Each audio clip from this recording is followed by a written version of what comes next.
तो जो कौवा है, वो कान ले गया या नहीं ले गया? बरसों बरसों से इस सवाल का जवाब ढूँढने की कोशिश हो रही है कि क्या कौवे के पीछे दौड़ें या पहले कान चेक करें? दरअसल ज़्यादातर लोग कौवे के पीछे दौड़ पड़ते हैं। इस बार भी एग्ज़ैक्टली यही हो रहा है और ये मामला है कर्नाटक में मंदिरों पर 10% टैक्स लगना चाहिए या नहीं लगना चाहिए और लगाने का जो फैसला है, वो सही है या गलत है। और ये दरअसल एक एक्ट है कर्नाटक का और वो हिंदू रिलीजियस इंस्टीट्यूशंस और चैरिटेबल एंडोमेंट्स का किस तरह से मैनेजमेंट हो, इसका एक्ट है।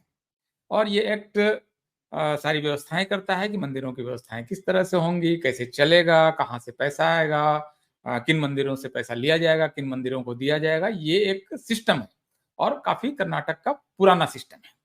लेकिन भारत में कोई चीज हो और उसको लेकर राजनीति न हो, ऐसा कैसे हो सकता है? तो कर्नाटक सरकार ने उस जो पुराना एक्ट है, 1997 का एक्ट है, असल में चला आ रहा है। और इससे इस बीच में आप जानते हैं कि कांग्रेस की, जनता दल एस की और बीजेपी की कर्नाटक में सरकारें बनती रही है, कारण बीजेपी तो वहां लगातार सरकारों में आती रही है। लेकिन जब वर्तमान सिद्धरामैया सरकार ने ये फैसला किया कि इस एक्ट में कुछ सुधार संशोधन किया जाए, और मैं आगे आपको बताऊंगा कि वो सुधार संशोधन कैसा है, तो एक शोर मचा कि लूट लिया, मतलब सिद्धारमैया की नजर तो जी वहां के मंदिरों पर है और वहां का सारा धन लूट लेना चाहते हैं। और बात जब वहां से बीजेपी से कही गई तो बीजेपी ने तो फिर भी बहुत शालीन तरीके से कहा, नीचे पहुंचते पहुंचते हो गया, जजिया टैक्स वसूला जा रहा है, हिंदू मंदिरों को लूट लिया जा रहा है, सरकार वहां का पैसा लूट के खा जाएगी। इस तरह से ये पूरा शोर मचा। और इस शोर को मचाने में दरअसल एक जो रोल है वो मीडिया का भी है। अब मैं आपको एक मीडिया का स्लाइड दिखा रहा हूँ, बहुत दिलचस्प स्लाइड है।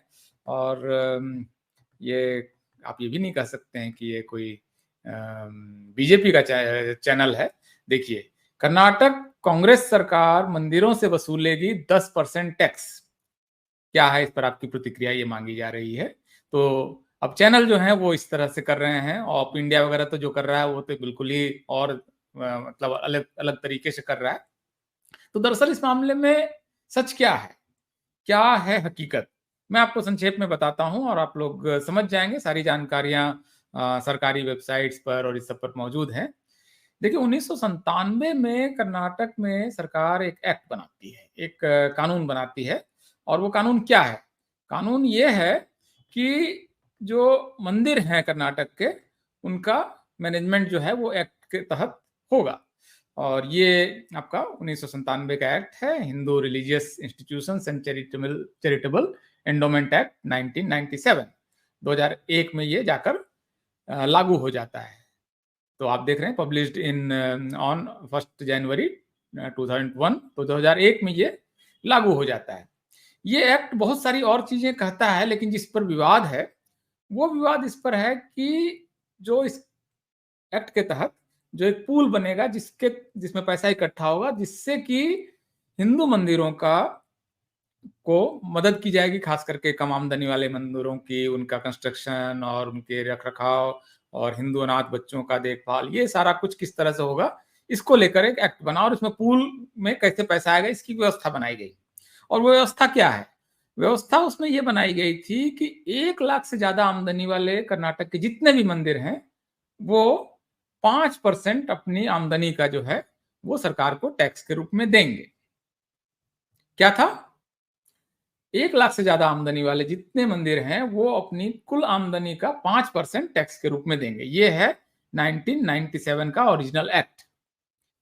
इसमें येदियुरप्पा सरकार, जो बीजेपी की सरकार थी, वो 2011 में एक संशोधन करती है कि 5% काफी नहीं है, क्योंकि ढेर सारे मंदिर हैं हिंदुओं में, तमाम तरह के अनाथ बच्चे और उनके देखभाल और इन सब के लिए काफी पैसे की जरूरत है। तो उन्होंने टैक्स का रेट बढ़ा दिया।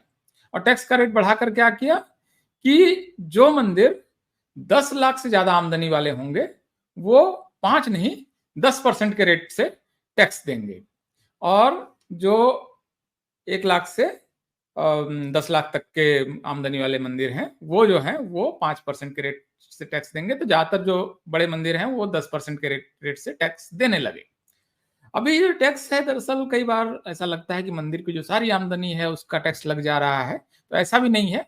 जो पैसा डोनेशन बॉक्स, जिसको कि हुंडी बोलते हैं कर्नाटक में, हुंडी में जो पैसा जा रहा है, जिसमें ताला लगता है और सील बंद होता है ताले पर, वो पैसा और जो जिसकी रसीद कटती है, सिर्फ वही पैसा, उसी का 5 या 10% जो है वो जाता है सरकार के पास, जिससे कि सारी देखभाल मंदिरों की देख-रेख होती है, बाकी और जो मंदिर हैं।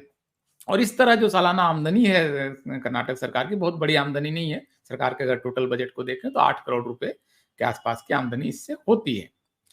अभी सरकार जो नई जो व्यवस्था हो रही है, उसमें ये हो रही है कि जो छोटे मंदिर हैं, वो सारे 10 लाख से कम आमदनी वाले सारे मंदिरों को इस टैक्स से बाहर निकाल दिया जा रहा है, और जो बड़े मंदिर हैं, 1 करोड़ से ज़्यादा आमदनी वाले, सिर्फ वही मंदिर अब 10% के रेट से टैक्स देंगे। इसका मतलब जो मंदिरों का टोटल टैक्स लोड है वो घटने वाला है, बढ़ने वाला नहीं है। तो क्या हुआ? कान अपनी जगह पर है, कि बल्कि वो ज़्यादा कंफर्टेबल स्थिति में है कि अब जो टैक्स है उसका रेट घटा, कम आमदनी वाले 10 लाख से कम आमदनी वाले जो मंदिर हैं वो टैक्स से बाहर हो गए, और सिर्फ 1 करोड़ से ज़्यादा आमदनी वाले जो मंदिर हैं, वही टैक्स के दायरे में आए।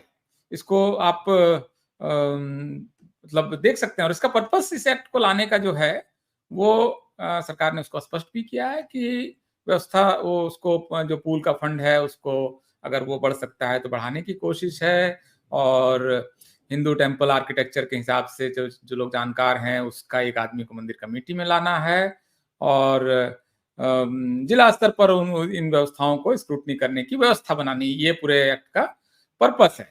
तो ये सिस्टम दरअसल आप देखिए तो मंदिरों को सरकार व्यवस्थित करे।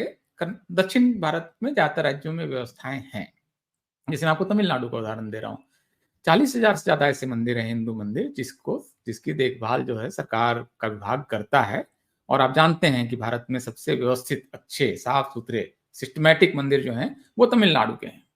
तो इसका कोई मतलब हिंदुओं को कोई नुकसान नहीं हुआ जब सरकार ने उसकी व्यवस्थाएँ अपने हाथ में ली हैं। तो इसी तरह का एक रेगुलेट करने की व्यवस्था कर्नाटक में भी है। कोई कह सकता है कि दक्षिण भारत में ये क्या हो रहा है, क्यों हो रहा है और बाकी धर्मों से क्यों नहीं लेना-देना है? तो ये जो व्यवस्थाएँ हैं, ये हिंदू बहुल स्टेट्स में हिंदुओं की बनाई हुई अपनी व्यवस्थाएँ हैं। इसको कोई ऐसा नहीं है कि कोई और धर्म का व्यक्ति और मुख्यमंत्री आकर इन व्यवस्थाओं को बना रहा है, और जो इन व्यवस्थाओं को बना रहा है वो सरकारें लगातार चुनाव जीत रही हैं, या कभी हारती हैं फिर जीतती हैं, और कोई इसको हटा तो दे नहीं रहा है।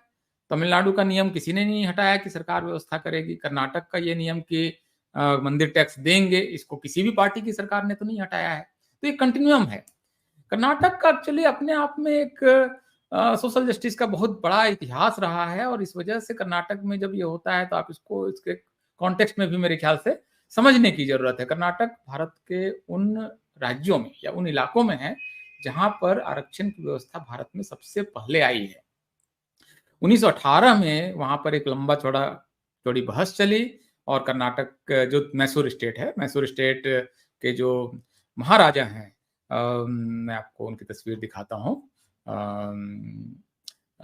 वाडियार साहब, नलवाड़ी वाडियार जो हैं, वो उनके पास लोग शिकायत लेकर आते हैं। पहली शिकायत तो ये आती है कि जो मैसूर स्टेट है, इसमें मद्रास स्टेट, जो उस समय मद्रास स्टेट कहा जाता था, मद्रास प्रेसिडेंसी, जिसमें कि कर्नाटक, आंध्र प्रदेश का एक हिस्सा और तमिलनाडु था। तो वहाँ के जो ब्राह्मण हैं, वो सारे बड़े पदों पर हैं, तो ये बहुत समस्या है। तो कर्नाटक के ब्राह्मणों ने पहली शिकायत की।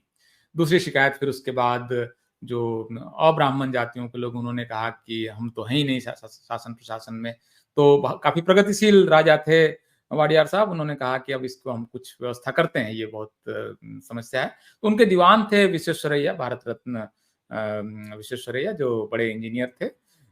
उन्होंने इसका विरोध किया कि इस तरह की कोई व्यवस्था नहीं होनी चाहिए। तो उनको बाद में इस्तीफा देने के लिए कहा गया, और उनको हटाकर कांताराज अर्स वहाँ पर दीवान बने। और इसके बाद एक जो कर्नाटक मैसूर स्टेट के जो कोर्ट है, हाई कोर्ट, या जो भी वहाँ की सबसे बड़ी कोर्ट थी, उसके चीफ जस्टिस लेस्ली मिलर जो हैं, चीफ जस्टिस लेस्ली मिलर की अध्यक्षता में एक कमेटी बनाएगी कि किस तरह से शासन प्रशासन विविधता लाई जाएगी, और उसकी रिपोर्ट के आधार पर ये हुआ कि 7 साल के अंदर में मैसूर स्टेट में 50% पदों पर अब्राह्मण और खास करके पिछड़ी जातियों के लोग आएंगे।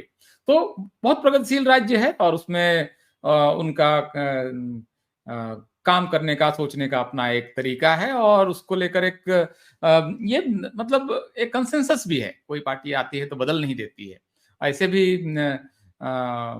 वसवन्ना का राज्य है, आज से करीब 1000 साल पहले हिंदू धर्म में बुद्ध के बाद एक तरह से भारत में सबसे बड़ा समाज सुधार आंदोलन वहीं पर हुआ, जिसमें धर्म के आधार पर, जातियों के आधार पर भेदभाव का निषेध किया गया। तो वसवन्ना या वसवा जिसको बोलते हैं, जो जिससे बाद में लिंगायत लोग प्रभावित हुए और लिंगायत बने लोग, तो वीरशैव समुदाय जिसको बोलते हैं, तो वो जातियों को उस तरह से उसका भेद नहीं मानता है।